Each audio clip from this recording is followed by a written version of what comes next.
Esta guerra es una que será enseñada por generaciones por otras militares occidentales que ya están enviando comandantes y oficiales a Israel, hasta el Comando Sur que entra en Gaza, para aprender exactamente a qué se enfrenta el Fuerzas de Defensa de Israel y cómo está proporcionando exactamente una respuesta a este tipo de nueva guerra.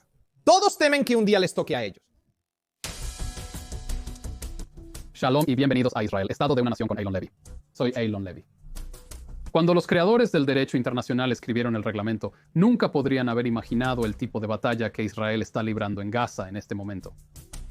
Guerra urbana densa contra un enemigo terrorista que se incrusta deliberadamente en instalaciones protegidas como escuelas y hospitales, sabiendo que tiene un coro de supuestas organizaciones de derechos humanos y funcionarios de la Organización de las Naciones Unidas detrás de él, utilizando el derecho internacional como arma, inventando nuevos estándares solo para presionar a Israel a dejar a Hamas en pie.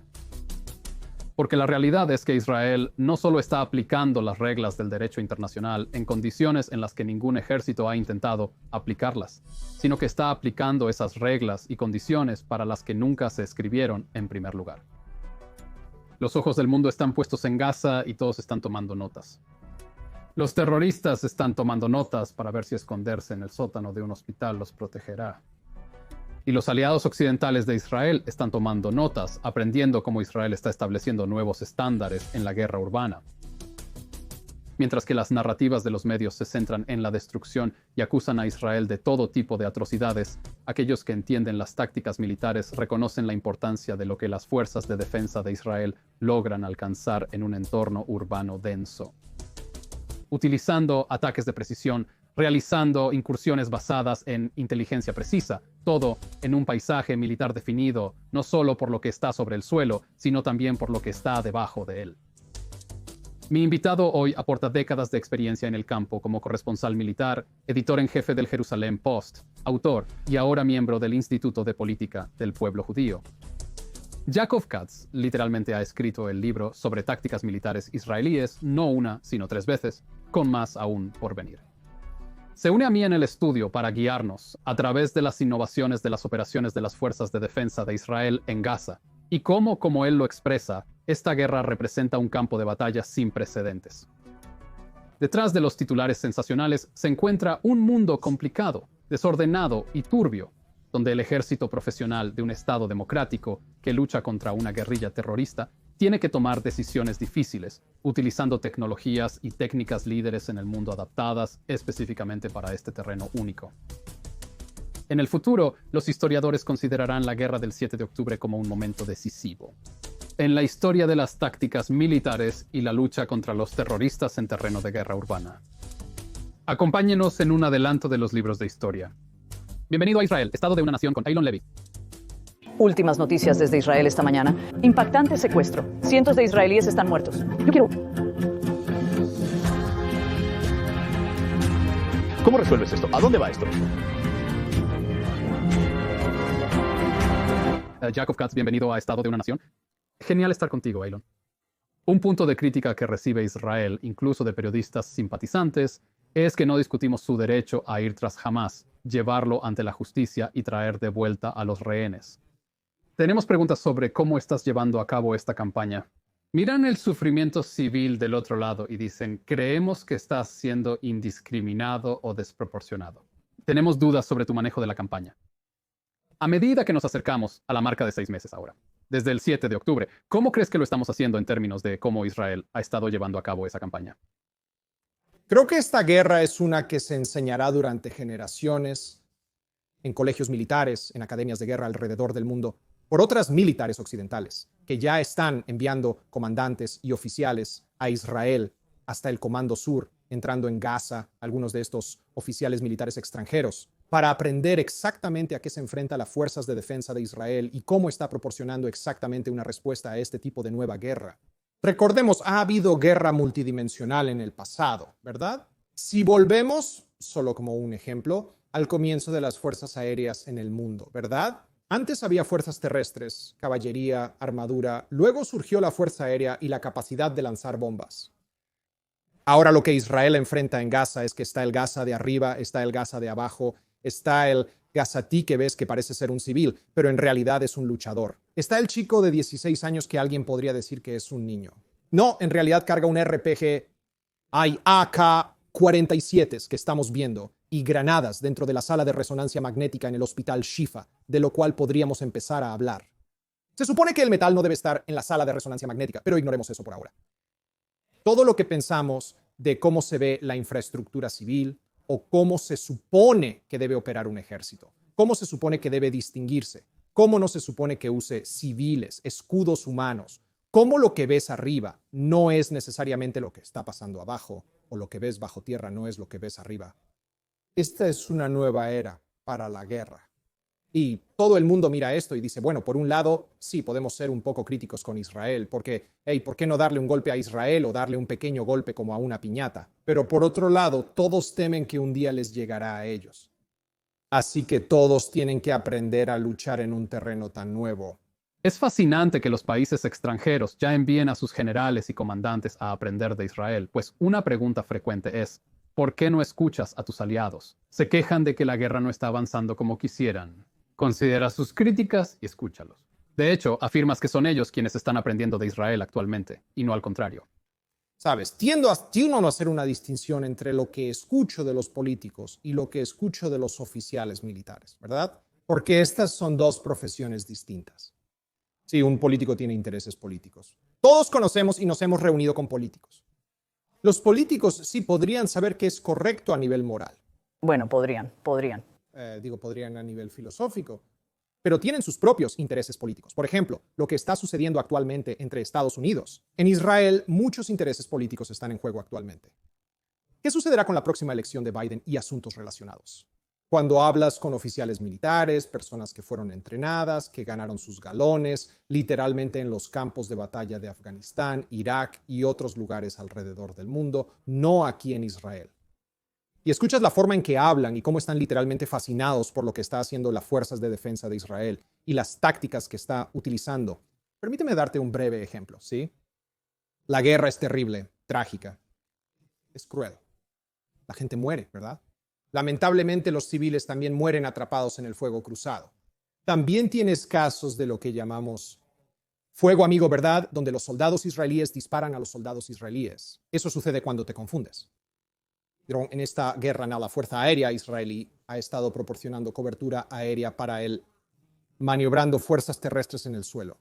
Entonces, generalmente en el pasado, si te llevo de vuelta como a la Segunda Guerra del Líbano de 2006, de la que en realidad estábamos hablando justo antes, fuera de línea, habrías visto, así que esto es, ya sabes, 2006, hace varios años, pero esa es la última gran guerra cuando tenías fuerzas terrestres. Y la Fuerza Aérea no atacaría un objetivo a menos que supieran prácticamente que las fuerzas terrestres estaban a unos kilómetros de distancia, 1 kilómetro de distancia, 1000 metros. Eso es lejos, ¿no? Tienen cuidado de no estarlo. Esto ocurre debido a la falta de un nivel de comunicación equitativo. La gente en tierra no puede hablar con el tipo en la cabina de mando. Todo ha cambiado. En esta guerra, la Fuerza Aérea constantemente ataca objetivos. Hablo de una distancia de entre 20 y 50 metros. Tampoco como eso. Eso muestra de lo que sé que vamos a hablar, un nivel de precisión del que son capaces la Fuerza Aérea y las fuerzas de defensa de Israel en su totalidad, que tristemente la persona promedio en la calle no tiene idea, no entiende. Y ese es realmente el escenario de lo que quiero hablarles hoy y recoger sus ideas sobre las fenomenales habilidades de precisión de Israel y cómo conciliamos eso con las imágenes que estamos viendo en nuestras pantallas de televisión de la extensa destrucción dentro de Gaza. Israel, en especial el doctor Rafael Falk, asesor de Relaciones Exteriores del primer ministro, sostiene que en esta guerra está estableciendo un nuevo estándar de oro para combatir el terrorismo. Está lidiando con condiciones con las que ningún ejército en la historia del mundo ha tenido que lidiar, teniendo que improvisar nuevas formas de lidiar con enemigos que están profundamente incrustados en áreas civiles, intentando deliberadamente usarlos como escudos humanos. Y aunque puede que no parezca así ahora en la niebla de la guerra y con la exagerada reacción de los medios internacionales que estamos viendo, cuando se asiente el polvo, hay mucho que el mundo va a aprender de Israel sobre cómo luchar en estas guerras en áreas urbanas. Ahora, cuando esta guerra comenzó, estabas trabajando en un libro, ¿no es así? ¿Sí? ¿Cuál era el título de eso que tenía? He escrito un par de capítulos. ¿Tienes un par de capítulos de un libro llamado El título provisional que no me gustaba era Precision Strike. Y básicamente iba a contar la historia de cómo Israel, en los últimos 20 años o más, ha creado el estándar de oro en lo que yo llamo una capacidad de golpe de precisión. Y solo para dar un poco de contexto histórico, hubo un golpe que realmente marcó el tono de cómo las fuerzas de defensa de Israel cambiaron sus tácticas antiterroristas. Fue en julio de 2002, cuando estaba, quien era entonces, el Sinoir de Gaza, era este hombre llamado Saleh Shada, quien era un architerrorista, gran comandante de Hamas. Israel había estado tras él durante meses, si no más tiempo. Trataban de encontrarlo sin éxito, hasta que finalmente lo hallaron. Habían cancelado antes asesinatos selectivos de Saleh Shada porque estaba con su esposa o sus hijos o civiles. Lo encontraron una noche, creyendo erróneamente que el edificio y los cercanos estarían vacíos. Lanzaron una bomba de 1 tonelada sobre un edificio en Gaza. 15 personas murieron, incluidos 14 civiles y él. El mundo se vino abajo sobre Israel. Y lo que viste suceder en 2002 fue que Israel emprendió un viaje de cómo asegurarnos de que otra desastre de Shada, porque realmente se veía aquí como un desastre, no vuelva a suceder. Y viste un viaje con 3 pistas. La primera fue tácticas. ¿Cuáles son las tácticas que puedo usar para asegurar la precisión? La segunda fue tecnología. ¿Qué tecnología necesito? ¿Qué armas? ¿Qué plataformas? ¿Qué equipo de vigilancia necesito? Y 3 es inteligencia. No es suficiente conocer la ciudad en la que se encuentra la persona. No es suficiente conocer el edificio en el que se encuentra el objetivo. No es suficiente incluso conocer el piso en el que se encuentra el objetivo. Necesito conocer la habitación. Necesito saber quién más está en la habitación. Necesito saber qué sucede cuando lanzo la bomba por la ventana a la habitación, la dispersión de la metralla y las municiones. Necesito saber todo. Y luego te llevaré adelante en el tiempo hasta 2019, 2020, algunas de nuestras operaciones previas a esta guerra en Gaza, donde literalmente tenías a Israel lanzando una bomba por una ventana sobre una cama, matando a un terrorista de la yihad islámica como Baha Abu al-Atta y sus hijos en la habitación de al lado. No sé qué les pasó emocionalmente, pero físicamente no estaban bien. O en el verano de 2022, justo antes de que el gobierno de Lapid Bennett llegara a su fin, tuvimos una breve operación de 3 días contra la yihad islámica. Literalmente lanzaron bombas en un ángulo especial a través del 7º piso para penetrar hasta el 6º piso y poder detonar en el 6º piso. Así solo esas personas morirían. Cosas que ninguna otra fuerza militar en el mundo hace. Eso era de lo que iba a tratar el libro. En mi opinión, un tema cautivante. Evidentemente, tras el 7 de octubre tuve que cambiar de rumbo. ¿Y por qué tuvo que cambiar de marcha? Porque creo que para el mundo todavía respaldo la historia. Estoy seguro de que esta historia es válida y verdadera. Porque la idea de que Israel ha pasado de necesitar una bomba de 1 tonelada para derribar un edificio con el fin de eliminar a un terrorista buscado, a ser capaz de disparar a través de una ventana específica para golpear una cama en particular, es un grado fenomenal de precisión que para las personas que ven las imágenes en nuestras pantallas no parece concordar con lo que está sucediendo ahora. Y están preguntando por qué no se hace lo mismo en Gaza constantemente. Correcto. Ahora, obviamente hay respuestas a esa pregunta. Pero permíteme dar una estadística a nuestros oyentes y espectadores. La Fuerza Aérea sola en los últimos casi 6 meses ha soltado. Es difícil obtener el número exacto. Antes de esta conversación, intenté contactar a algunas de mis fuentes. Estamos hablando de unas 40,000 municiones que han sido lanzadas sobre Gaza.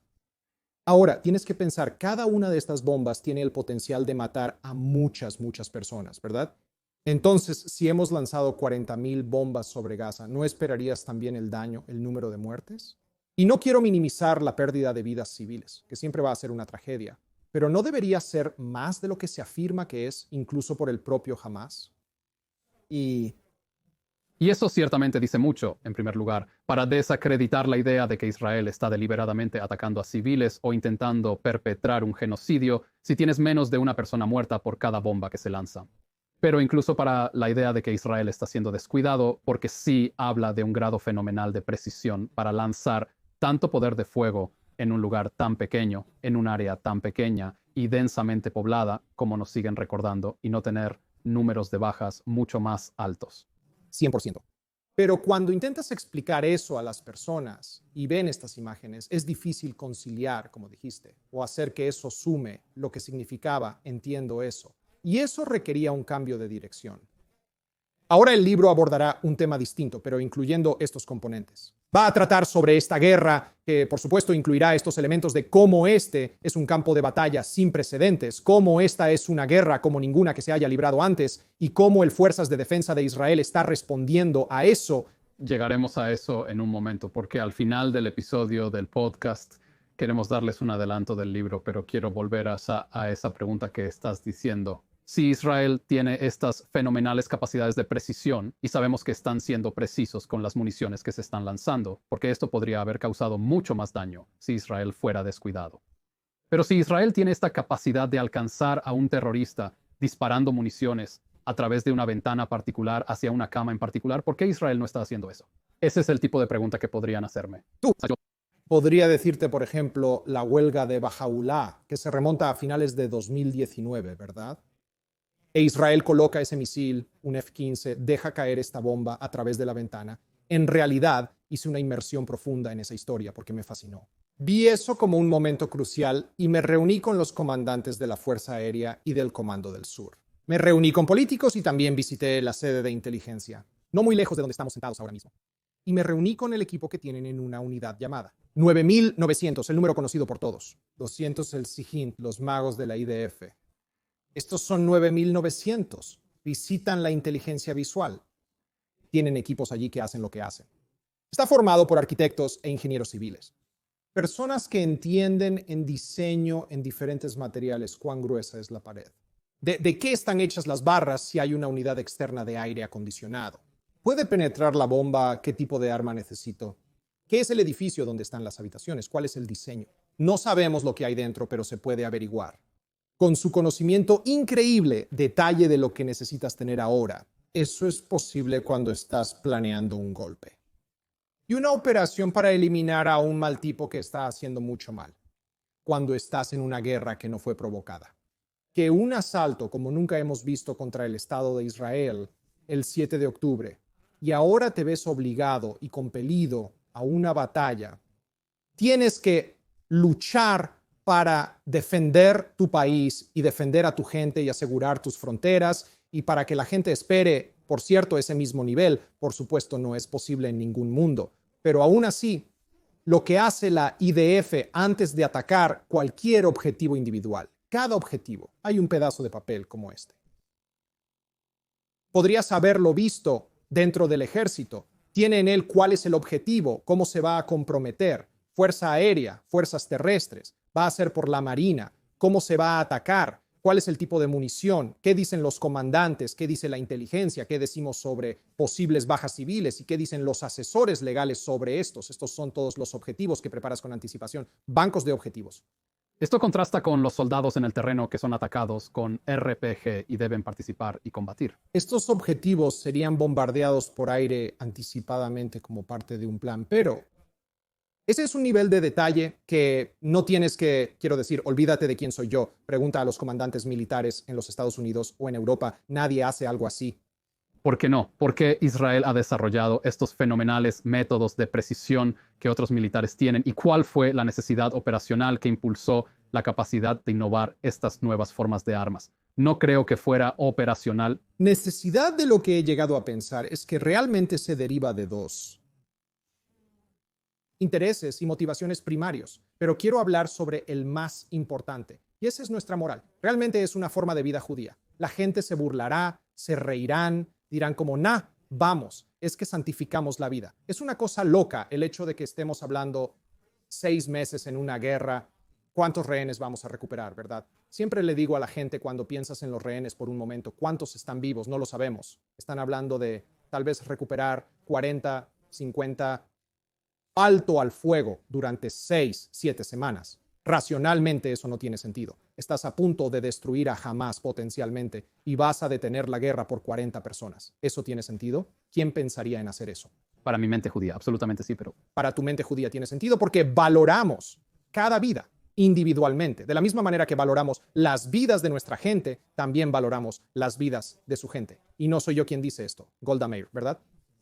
Su famosa línea es que el momento en que empiecen a preocuparse por sus hijos de la misma manera que nosotros, no tendremos que parafrasear aquí por un momento, pero habrá paz, no habrá necesidad de guerra, viene y realmente se deriva de ese valor y esa santidad de la vida. La segunda motivación, y lo sabes por las innumerables interacciones que has tenido desde el 7 de octubre con los medios internacionales, somos juzgados y evaluados de una manera muy diferente al resto del mundo. A ningún otro ejército en el mundo se le pide que dé cuenta de la velocidad de cada bala en tiempo real durante una guerra. No. Y a nadie se le pide que haga las cosas que se esperan de nosotros, ya sea con ayuda humanitaria, ya sea en la forma en que luchamos, ya sea con los volantes y millones de páginas que soltamos desde la Fuerza Aérea, ya sea enviándote un mapa, tú, un tipo de Hamás en Gaza, y diciendo, oye, vamos aquí, así que probablemente deberías ir allí. Quiero decir, ¿qué ejército renuncia al elemento de sorpresa? Lo hacemos no por ganar puntos extra en Sky News o Cable News Network, sino porque es importante para nosotros, nuestra conciencia nacional y cómo libramos la guerra. Porque sabemos que no lo hará, ¿verdad? Y sabemos que lo haremos. Alon Levy será enviado al frente de la batalla mediática para resistir lo mejor que pueda. Y hace un gran trabajo. Pero sabemos que eso no es lo que ganará. Lo hacemos porque creemos en ello. Dirías que es una locura. Y algunas personas me han dicho que esto es una locura. ¿Por qué peleamos de esta manera? Así es como pensamos, dijo el americano. Hemos estado telegrafiando nuestros golpes. Esa fue la frase. Quiero volver a esa famosa frase del alcalde dorado que dice, la paz llegará cuando los árabes amen a sus hijos más de lo que odian a los nuestros. Atrae muchas críticas de observadores externos, personas del lado pro-palestino, por sugerir que los palestinos no se preocupan por sus hijos. Pero el hecho triste en esta guerra es que Hamás ha estado usando deliberadamente a civiles como escudos humanos, incrustando su infraestructura militar bajo áreas civiles, con todos los ejes de túneles sobresaliendo dentro de casas, escuelas y hospitales. Y me pregunto, a pesar de las capacidades de precisión de Israel y los pasos que se siguen al seleccionar cada objetivo, sin embargo, ¿cómo explicamos el extenso daño que hemos visto a la infraestructura civil dentro de la Franja de Gaza en términos de la estrategia de escudo humano de Hamás? Hay un daño extenso, ya ha ocurrido una tragedia en la Franja de Gaza. Deberíamos ser conscientes de eso. En mi opinión, Hamás es el culpable. Hamás es el culpable, no nosotros. Hacemos lo que cualquier ejército sensato haría para proporcionar la seguridad necesaria, ¿no es así? La verdadera pregunta tiene que ser, ¿por qué Hamás usa cada escuela, cada hospital, cada hogar, cada centro comercial como plataforma de lanzamiento, como centro de comando o como depósito de armas? Mira lo que ha sucedido recientemente en el Hospital Shifa, ¿no? Es notable. Hemos reunido a cientos, cerca de 1,000 personas que hemos capturado dentro del Hospital Shifa, que el IDF ha capturado, incluyendo objetivos de muy alto perfil, quienes son miembros registrados y con tarjeta, tanto como se puede ser un miembro con tarjeta de Hamás e Islámico. En una entrevista mencioné que son miembros con tarjeta de una organización terrorista. Él se resistió y dijo, ¿quieres decir que literalmente andan por ahí llevando tarjetas? Es una figura retórica. Obviamente sería más fácil identificarlos si llevaran tarjetas. Pero son tan portadores de tarjetas como se puede ser sin mencionar a aquellos que hemos eliminado sin, mientras hablamos, dañar a los civiles dentro del hospital. Pero ves los interrogatorios de estos terroristas que las Fuerzas de Defensa de Israel y el Shin Bet ahora han publicado. Y hablan de cómo sí, la sala de maternidad, ese territorio pertenece a la yihad islámica. Tenemos la sala de cirugía especial, ahí es donde nosotros los chicos de Hamás lo tomamos. Quiero decir, eso no es normal. Y seguramente algunos de nuestros oyentes y espectadores han tenido que ir a hospitales y hacerse una resonancia magnética, ya sea tristemente o por buenas razones. Una vez me hicieron una en mí. Una sala de maternidad, cuando hablan de entregas en salas de maternidad, generalmente se refieren a entregas de niños, no a entregas de armas y RPGs. Correcto. Esto es algo anormal, ¿no es así? Es por eso que, desafortunadamente, cuando vas tras objetivos, vas a tener que eliminar objetivos civiles. No soy experto en derecho internacional, no soy un experto en derecho internacional. Pero una vez que una propiedad o infraestructura civil comienza a ser utilizada para fines militares, se convierte en un objetivo legítimo. Entonces entras en preguntas de bajo las convenciones de Ginebra, un sitio médico.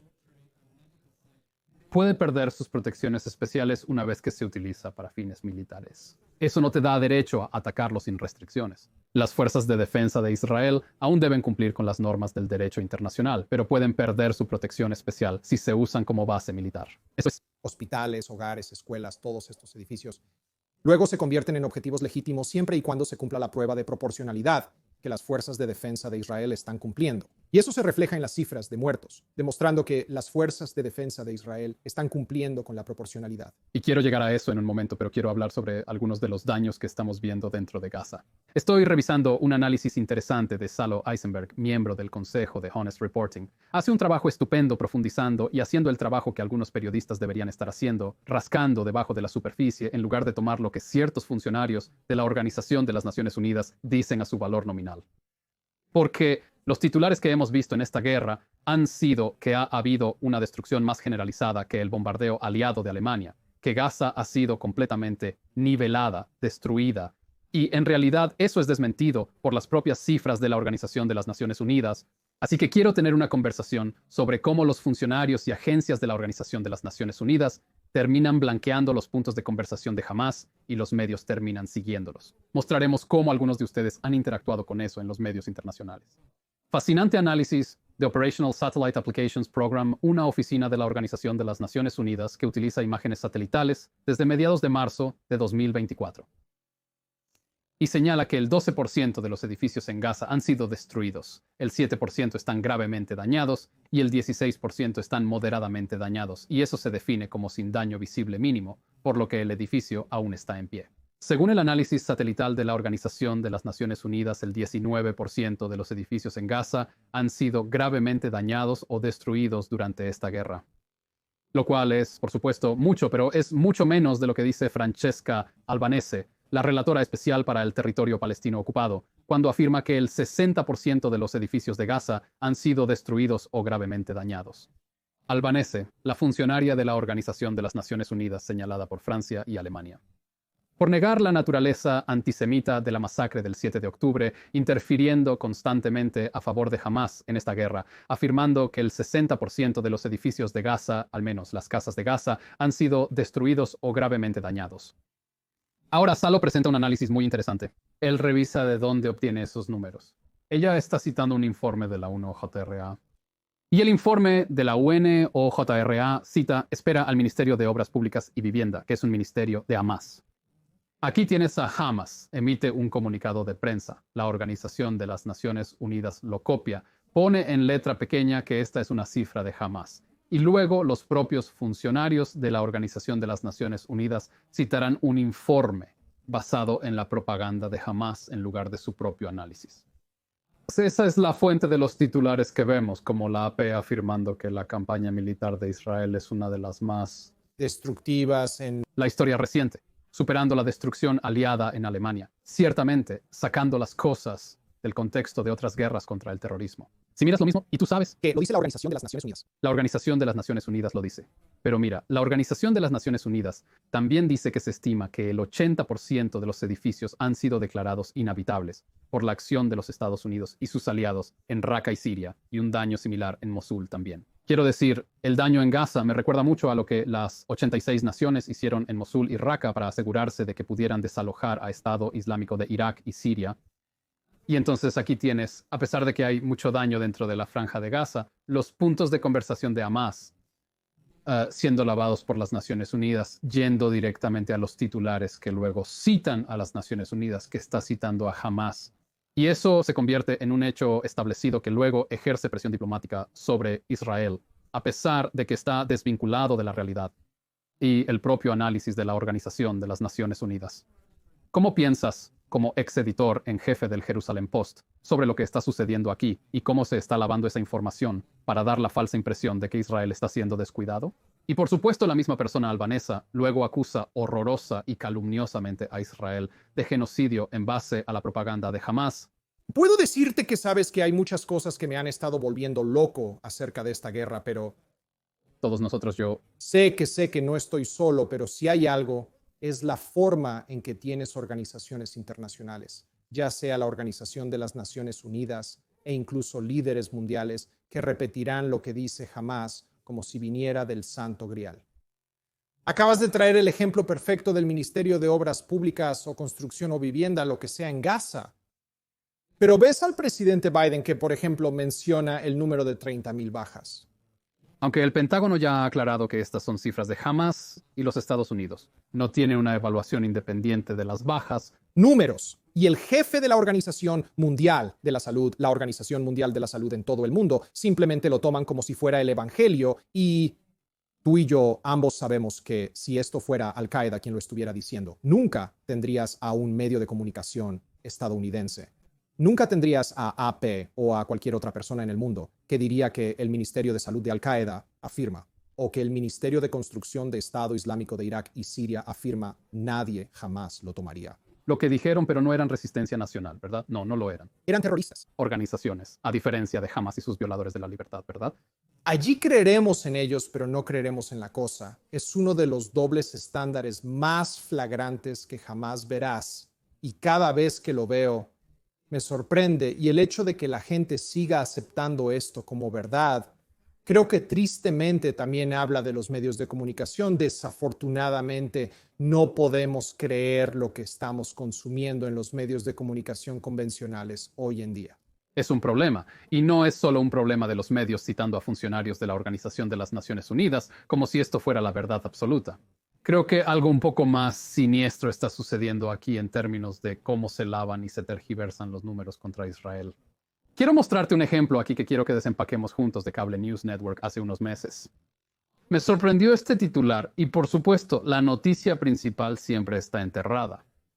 Mientras trabajaba en las conferencias de prensa diarias, contaba con un equipo que me asistía en la revisión de los medios internacionales. Dije, mira, necesito que me ayudes a encontrar la información que está enterrada en medio del informe, porque siempre está en medio del informe. Analicemos el titular, ya que él nunca lo es. Luego profundizaremos en lo sucedido. Este es un informe de Cable News Network que alega que alrededor de la mitad de las bombas que Israel ha lanzado en Gaza han sido bombas tontas, lo que parecería sugerir que Israel está siendo descuidado e indiscriminado. Veamos este clip de Cable News Network. Hasta el 45% de las municiones de aire a tierra que Israel ha utilizado en Gaza son las llamadas bombas tontas. Eso es según la última evaluación de inteligencia de Estados Unidos, descrita exclusivamente a Cable News Network por 3 fuentes que la vieron. Las bombas no guiadas o tontas son menos precisas y más propensas a causar bajas civiles. La inteligencia de Estados Unidos encontró que casi la mitad de las municiones lanzadas por Israel sobre Gaza son bombas imprecisas, contradiciendo las afirmaciones de Israel de ser precisos en sus ataques, lo que causó mucho dolor. La historia apareció en el sitio web de Cable News Network bajo el titular exclusivo mencionado. Y por mis pecados no llegué al párrafo 12 a tiempo para neutralizar esta crisis, pero veamos lo que nos muestra el párrafo 12, 13, 14 en algún lugar profundamente incrustado en el texto. Un funcionario de Estados Unidos le dijo a Cable News Network que los Estados Unidos cree que el ejército israelí está utilizando las bombas tontas en conjunto con una táctica llamada bombardeo en picado, o lanzar una bomba mientras se bucea abruptamente en un avión de combate, lo que el funcionario dijo que hace que las bombas sean más precisas porque se acerca más a su objetivo. El funcionario dijo que los Estados Unidos creen que una munición no guiada lanzada mediante bombardeo en picado es similarmente precisa a una munición guiada. Lo diré de nuevo. Los Estados Unidos creen que una munición no guiada del tipo que supuestamente Israel ha estado lanzando indiscriminadamente sobre Gaza, lanzada mediante bombardeo en picado, es similarmente precisa a una munición guiada, y me estoy golpeando la frente, preguntándome por qué el titular de esa historia no es evaluación de Estados Unidos. Israel está atacando Gaza de manera precisa. Correcto. Con la mayor precisión, sí. Porque eso es lo que dice su propia información. Sí, están usando esta cosa que si la dejaras caer desde un avión sería impreciso, pero tu propia fuente indica que Israel lanza estas armas de forma tan precisa como una munición guiada. Entonces, ¿por qué eso no es el titular? Porque quieren. Me estoy desahogando contigo como representante de la derecha. No fui yo quien eligió este titular. No, tú no lo eres, pero ellos quieren la imagen y todos podemos verla en nuestros ojos, en nuestras mentes, de, ya sabes, la Segunda Guerra Mundial, Vietnam, bombardeo masivo. Correcto, lugar diferente no lo hace. Israel no tiene bombas de alfombra. Quieren que la gente piense que eso es lo que estamos haciendo, pero no es en absoluto lo que hace Israel. No es la forma en que hacemos la guerra, no es la forma en que luchamos. No es como apuntamos. Si lo hiciéramos, todo se vería muy distinto. Y eso es lo que la gente no comprende. Pero esto es parte de este sesgo y este doble estándar, Elon, que ves todos los días en esas entrevistas que estás haciendo, que no sé cuál es la respuesta correcta de cómo luchamos contra eso, excepto seguir golpeando y diciendo la verdad. Como ex editor de un periódico, ¿qué consejo darías a las personas que se preguntan cómo consumir medios de una manera más inteligente y crítica y ser escépticos sobre lo que están viendo y cómo se está empaquetando esa información para su consumo?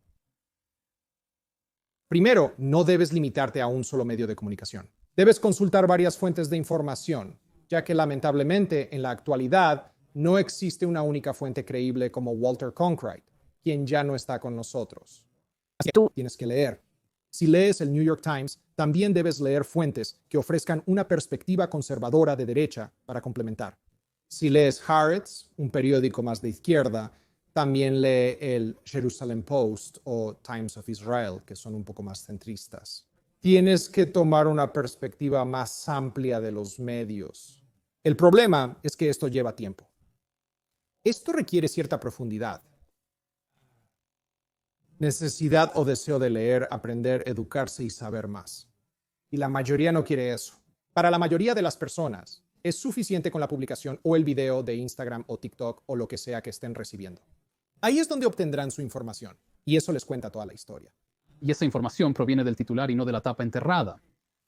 Mencionamos la destrucción de la infraestructura civil en Gaza como resultado de que Hamás deliberadamente incrusta sus activos militares dentro y debajo de ellos, convirtiéndolos en objetivos legítimos bajo el derecho internacional. Quiero hablar sobre las bajas civiles porque es horroroso. Es horroroso, lo es. Es genuinamente muy triste. Y cuando en las entrevistas preguntan cuántos son demasiados. Demasiadas personas fueron asesinadas cuando Hamás cruzó la frontera, desatando una espantosa ola de violencia que nos obligó a intervenir para hacer justicia y recuperar a los rehenes. Esto puede terminar si Hamás termina ahora. No queremos esto. Pero las bajas civiles son devastadoras. Pero echemos un vistazo a los números e intentemos poner esto dentro de la comprensión más amplia de la historia de la guerra, específicamente este tipo de guerra. Y el desafío al que se enfrenta las fuerzas de defensa de Israel, el desafío al que se enfrentan las fuerzas de defensa de Israel al tratar de mantener el derecho internacional en circunstancias para las que no solo no se escribió el derecho internacional, sino que ningún ejército en la historia del mundo ha intentado aplicar las reglas del derecho internacional. En un área donde los terroristas están tan profundamente arraigados, están utilizando y manipulando instalaciones civiles, respaldados por un coro de supuestas organizaciones de derechos humanos que utilizarán el derecho internacional como arma para torcerlo constantemente contra Israel. Y uno de los desafíos que estamos viendo aquí es con las muy perturbadoras bajas civiles. Echemos un vistazo a una entrevista que tuviste con Cable News Network donde te preguntaron. Es un poco antiguo, por lo que los números están un poco desactualizados. Pero veamos cómo respondes a esta pregunta sobre las bajas dentro de Gaza. Las operaciones terrestres israelíes en Gaza se están expandiendo a grandes campos de refugiados en la parte central de la franja. Este tipo de combate urbano puede ser especialmente mortal para civiles y soldados. Después de 80 días de guerra, el Ministerio de Salud controlado por Hamás en Gaza dice que han muerto 21.100 personas, un promedio de 257 al día. Israel, en su mayor parte, no disputa el número total de muertos, sino cuántos civiles fueron asesinados y cuántos son yihadistas de Hamás. Israel lo ve un poco diferente. Se estima que entre 6.000 y 7.000 son combatientes de Hamás o yihadistas islámicos. En realidad, la proporción de combatientes a civiles es de 1 a 2 cuando lo observan. Y si miraras, John, a lo largo de la historia, si incluyes la Segunda Guerra Mundial, si no incluyes la Segunda Guerra Mundial, esa proporción, aunque trágica y horrorosa, y cada pérdida de vida es una tragedia, está dentro del ámbito de lo que realmente se consideraría en combate en la guerra urbana para ser desafortunadamente, y odio decir esto para hacer una buena proporción para este tipo de guerra. E Israel, debemos recordar, está haciendo todo lo posible para tratar de minimizar esas bajas civiles, y quién es responsable es la forma en que Hamás lucha y cómo se defiende y se rodea de estos civiles. La frase buena proporción no suena bien, ¿no? Es horroroso, por eso me disculpo varias veces. Tiene sentido, pero la guerra es un negocio feo. Y cuando las Naciones Unidas dicen que en la historia reciente la guerra abierta ve a 9 civiles muertos por cada combatiente, una proporción de civiles a combatientes de 9-1, el 90% de las bajas en las guerras son civiles. Y aquí, incluso si aceptas las cifras de Hamás, estamos hablando de una proporción de civiles a combatientes de alrededor de 1.3-1, cuando tomas en cuenta que muchos civiles habrán sido asesinados por los miles de cohetes de Hamás que han fallado y aterrizado dentro de Gaza, como con el incidente del hospital Al-Ahli.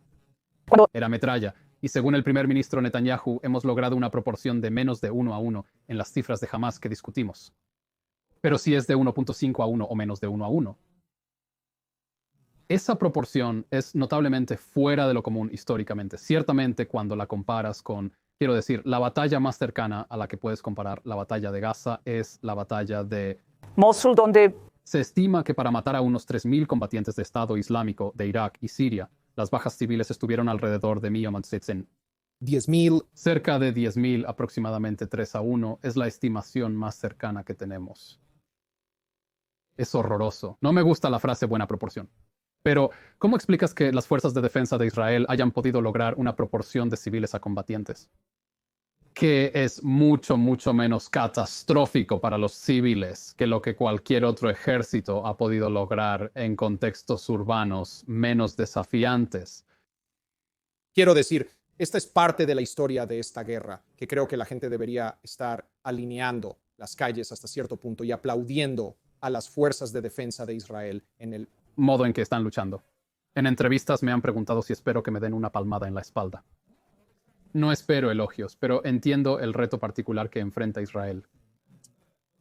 Pero cuando comprendes que esta es una amenaza que jamás representa para Israel, es una amenaza que representa el terror islámico radical para todo el mundo y la forma en que estamos llevando a cabo esta guerra. Así que si no van a aplaudir, sino a llevarnos a la Haya con cargos de genocidio, han perdido la cabeza. Este es el gran problema de cómo se está retratando esta guerra, y es desafortunado, es triste, y podemos seguir insistiendo en este mensaje. Pero creo que todo proviene de lo que hemos estado hablando. Son estos valores, son estas morales, son estas éticas judías, pero también está en la forma en que apuntamos. No solo soltamos bombas, ese ejemplo de Cable News Network, la noticia enterrada, la táctica de buceo, el uso de municiones guiadas de precisión en números que están fuera de los gráficos, en términos de qué porcentaje de tus bombas totales se están utilizando como municiones guiadas de precisión, de la forma. Municiones guiadas de precisión en los muggles, en la audiencia, ¿verdad?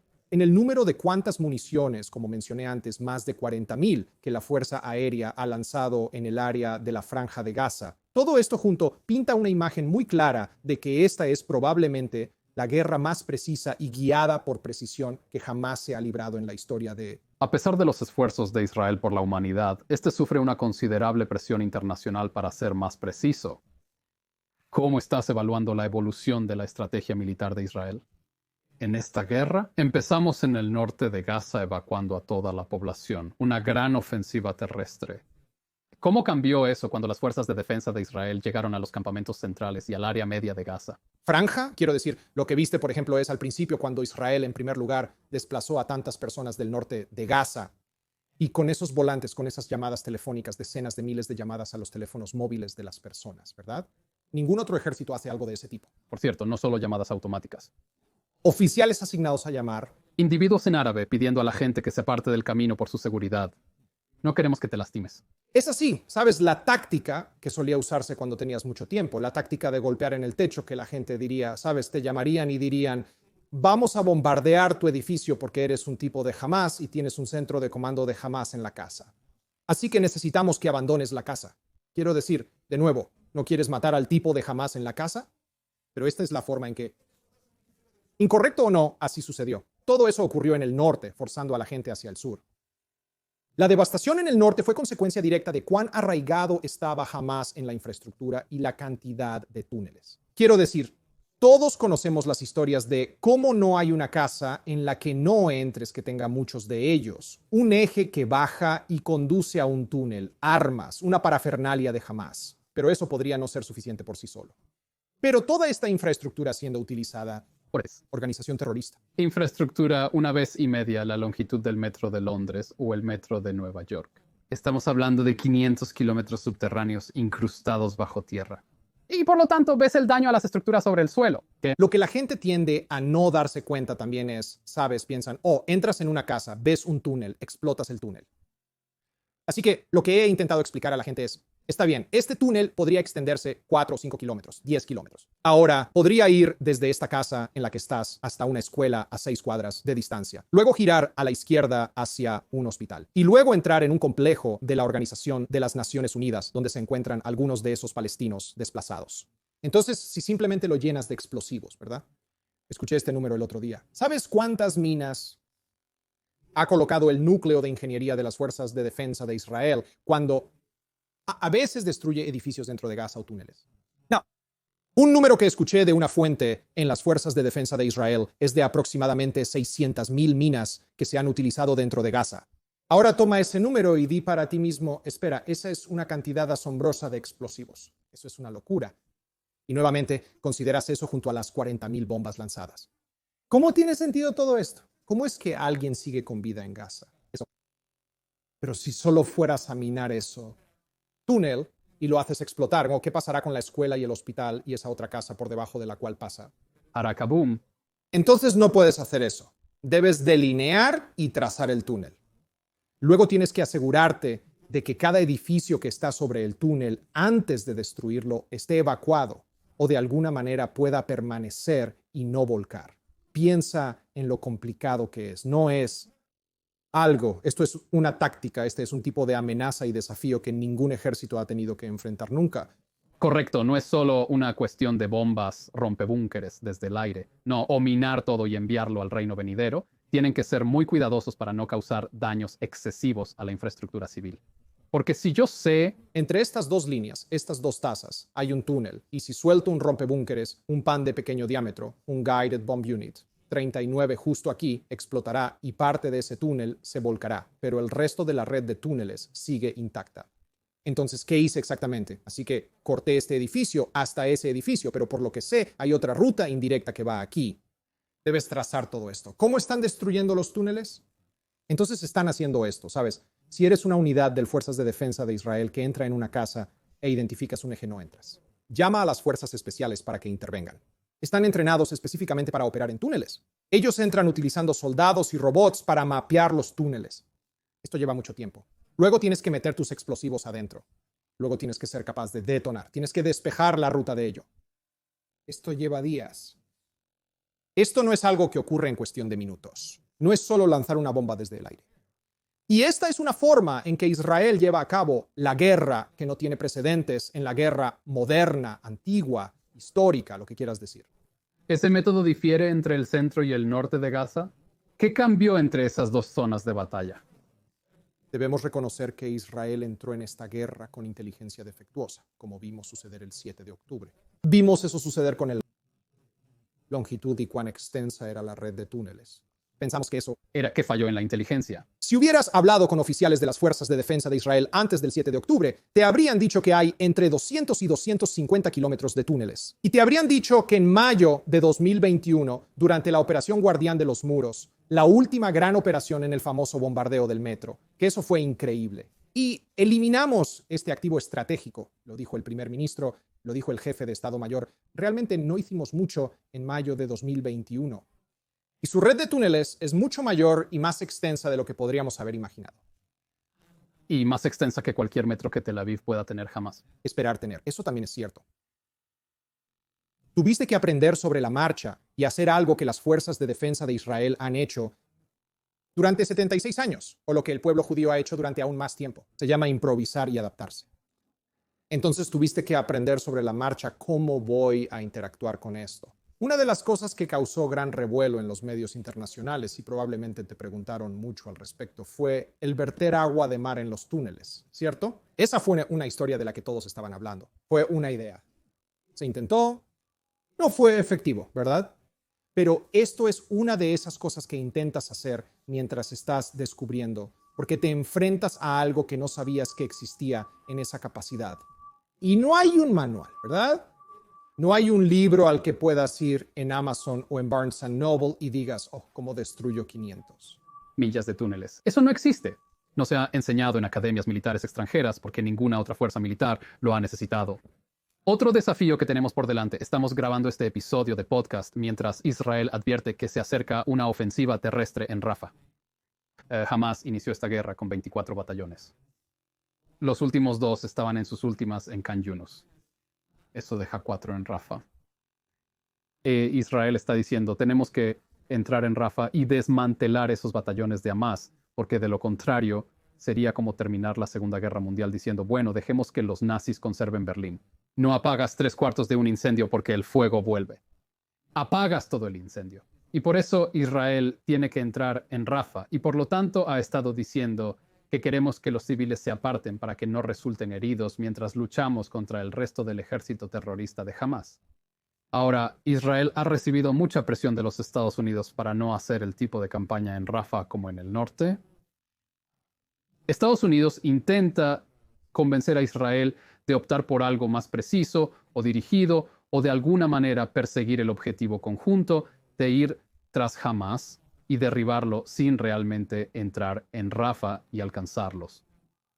¿Existen alternativas desde una perspectiva militar para destruir el resto del ejército terrorista de Hamás? El último cuarto aún en pie. Sin una operación terrestre masiva en Gaza, ¿existe algún tipo de solución precisa? No. Y podría decirte lo que un miembro senior del gabinete me explicó recientemente, el gabinete de seguridad. Me agrada esta definición y desglose.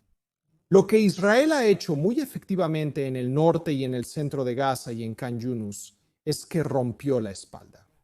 No ha eliminado a Hamás, aún no ha vencido a Hamás, pero rompió la espalda del ejército terrorista de Hamás y lo transformó de ser un ejército a ser una organización. O más bien, lo transformó de ser batallones terroristas organizados en algo que se parece más a una guerra de guerrillas contra insurgente. Correcto. Entonces, una vez que has realizado esa gran operación, ahora puedes hacer estas operaciones a menor escala, como lo que vimos en el hospital Shifa, por ejemplo, que son el seguimiento, la continuación, el mantenimiento que se requiere para evitar que Hamás resurja de nuevo. En Rafah, debido al número de batallones, debido a la extensa infraestructura, debido al simple hecho de que a lo largo de la franja de tierra de 14 kilómetros, conocida como el Corredor de Filadelfia, la frontera entre Egipto y Gaza, donde tienen lo que yo llamo su tubería de oxígeno, esos son los túneles que aún mantienen para contrabandear armas desde la península del Sinaí hasta la franja de Gaza, algunas de esas sofisticadas armas iraníes que tienen. Si no nos ocupamos de eso, elige tu metáfora. Me refiero a lo que dijiste, ¿sabes? Apagar el fuego, dejar Berlín. Hablamos de Mosul antes, así que fui, ¿sabes? Miras el Bab al-Wad, es un verdadero barrio en Mosul. Nos imaginamos que en 2017, mientras los Estados Unidos, el Reino Unido y todas estas otras naciones están tratando diligentemente de derrotar a Estado Islámico de Irak y Siria, alguien dice, oye, chicos, ese barrio tenía Babat 1, no puedes ir a ninguna parte. Realmente pensamos que habrían dicho, ¿sabes qué? Tienes razón, deberíamos ser un poco más precisos o exactos y realizar operaciones aisladas. No, pero no enfrentaban el oprobio de la comunidad internacional porque ellos eran la comunidad internacional. La mitad de los países del mundo combatían contra el Estado Islámico de Irak y Siria, 100%. Pero tenemos que hacer lo que evitará que jamás pueda representar una amenaza como la que era antes del 7 de octubre. ¿No hay otra opción en Rafah más que una gran ofensiva por tierra? No veo alternativa en Rafah. Ahora, ¿qué tan grande tiene que ser? ¿Tiene que ser de 4 semanas, 5 semanas, 6 semanas? Estos son números que han escuchado. Estamos mirando algo que va a tomar varias semanas para poder romper la espalda de esos batallones, para eliminar tanto como sea posible, para salvaguardar a los civiles que están allí, para hacer esto de la misma manera que hemos estado llevando a cabo la guerra hasta ahora, con precisión y exactitud. Pero esto es en interés de todos. Y lamentablemente, eso es lo que el mundo no logra comprender. Uno de los objetivos de esta guerra es llevar ante la justicia a los terroristas de Hamás responsables del 7 de octubre. El primer ministro ha dicho desde el inicio de la guerra, cada terrorista de Hamás es un hombre muerto en vida. Anunció que eliminamos al número 3 en Hamás, Marwan Issa advirtiendo que el número 2 y el número 1 son los siguientes. El presidente Herzog afirma que se deben recuperar a los rehenes.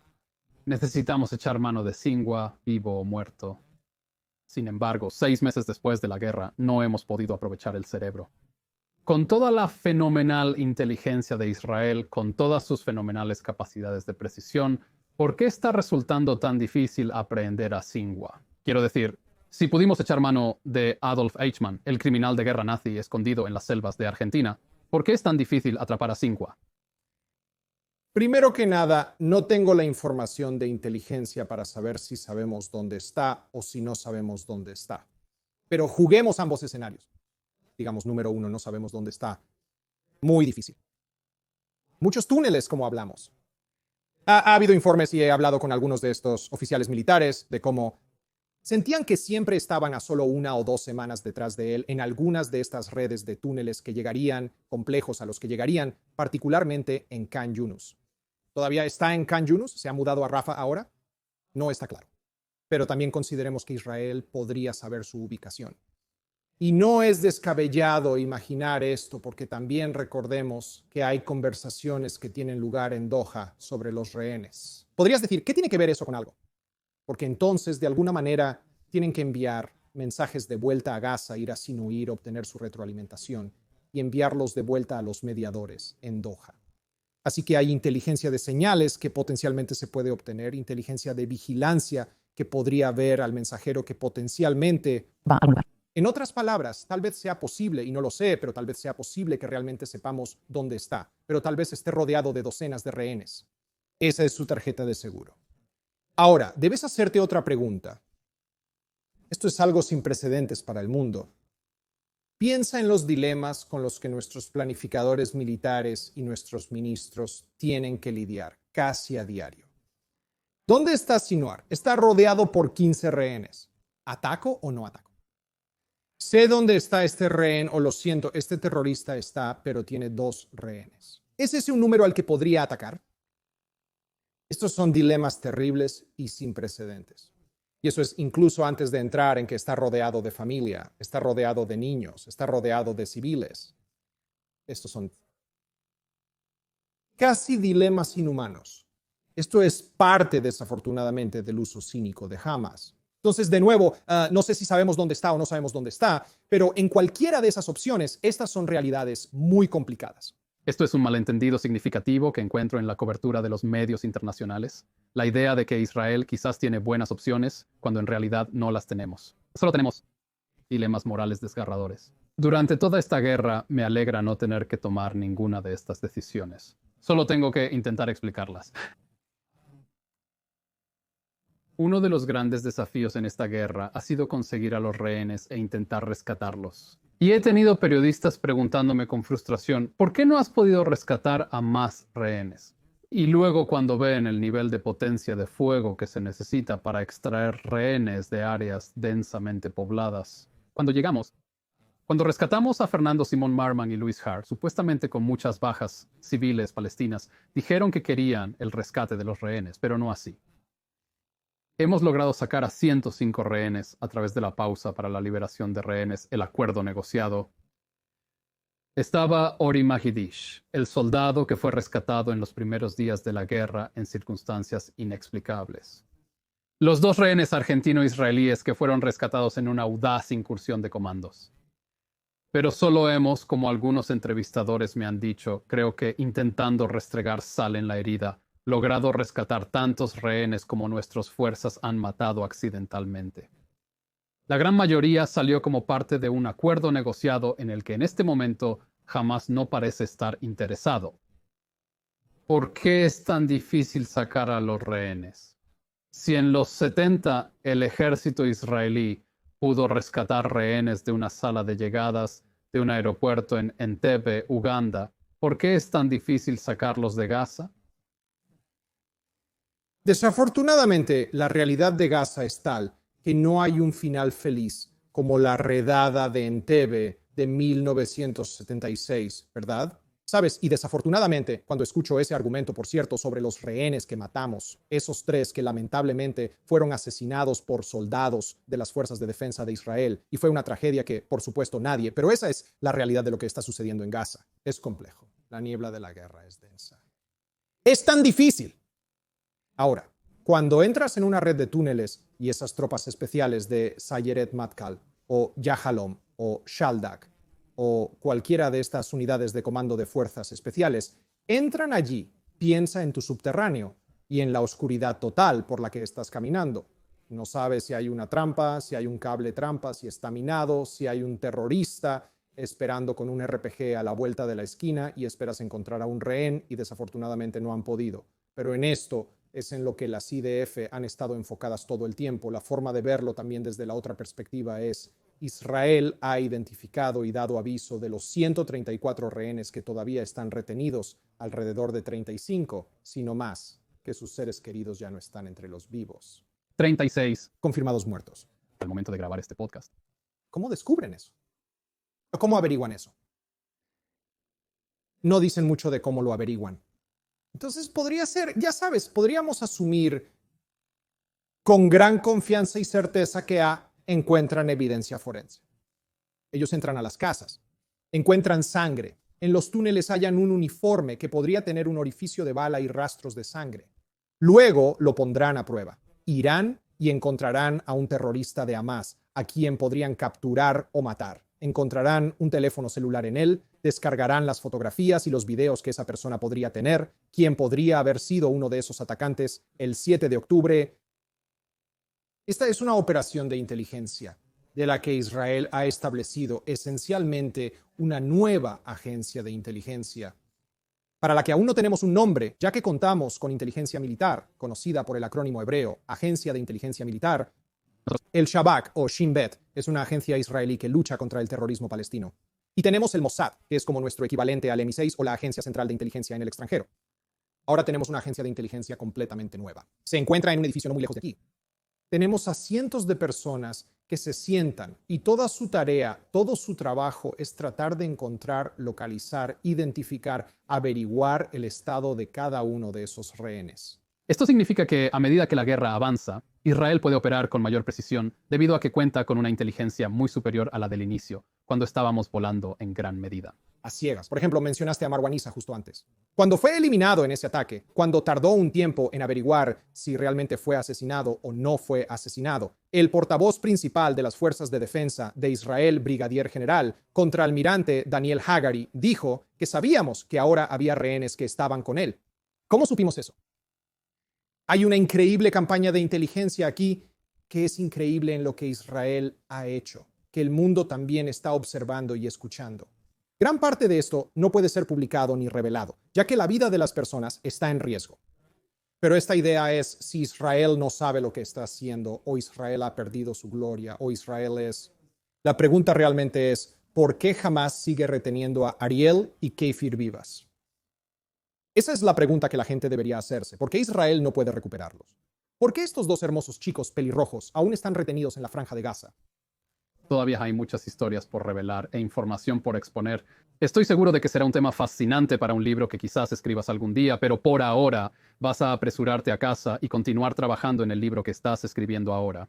Yaakov Katz, ¿de qué trata el libro? ¿Qué podemos esperar? ¿Cuándo sale? El libro que mencionamos antes, Mientras Israel dormía, es una compilación de discursos de Winston Churchill entre 1931 y 1938. El libro tenía un título diferente en el Reino Unido antes de ser publicado en los Estados Unidos. Mientras Inglaterra dormía era el nombre que se le dio, y básicamente antes de la Alemania nazi y la Segunda Guerra Mundial, se está analizando cómo sucedió esto. Así que no solo en la noche entre el 6 y 7 de octubre, cuando hubo esas llamadas telefónicas fatídicas entre el jefe de personal de las Fuerzas de Defensa de Israel y el jefe del Comando Sur, y la historia de la tarjeta Subscriber Identity Module que todos hemos escuchado hasta ahora, y los diferentes indicadores. Hubo alertas. Esto es, para aquellos que no están familiarizados con la historia de la tarjeta Subscriber Identity Module. Jamás, cerca de un centenar de ellos, cambiaron las tarjetas Subscriber Identity Module de sus teléfonos de una red celular palestina a una israelí esa noche, lo que provocó una pequeña alarma dentro de la comunidad de inteligencia. Lamentablemente, no fue suficiente para que las fuerzas de defensa de Israel estuvieran preparadas y en un nivel de alerta más alto para prevenir, evacuar el Festival Nova, ¿verdad? Pero hubo una serie de estas alertas, pero en realidad es volver atrás en el tiempo y mirar todos los diferentes indicadores que estaban allí. La escritura que podría haber estado en la pared. Ahora, es muy fácil decir eso hoy, pero se está mirando más esta política porque podrías ver qué sucede de nuevo, Elon, ¿verdad? La ceguera estratégica podría instalarse nuevamente y una política de contención. Cuando se trata de amenazas a las que nos enfrentamos, puede volver a ser la política permanente de un gobierno. Entonces, se trata de mirar hacia atrás e intentar esbozar cómo sucedió esto durante un largo periodo de años. Retrospectivamente, lee ese texto. Que estaba en la pared, correcto. Y ojalá prevenir que suceda de nuevo, porque nunca más significa nunca más. Jacob Katz, gracias por venir a Estado de la Nación. Gracias, Eilon. Eso es todo para el episodio de hoy de Estado de la Nación con Jacob Katz, ex editor en jefe del Jerusalem Post. Si te gusta el podcast, suscríbete en YouTube, Apple Podcasts, Spotify o tu plataforma de podcasts favorita. Regresaremos pronto con más diálogos internos a fondo. Gracias por unirte a nosotros.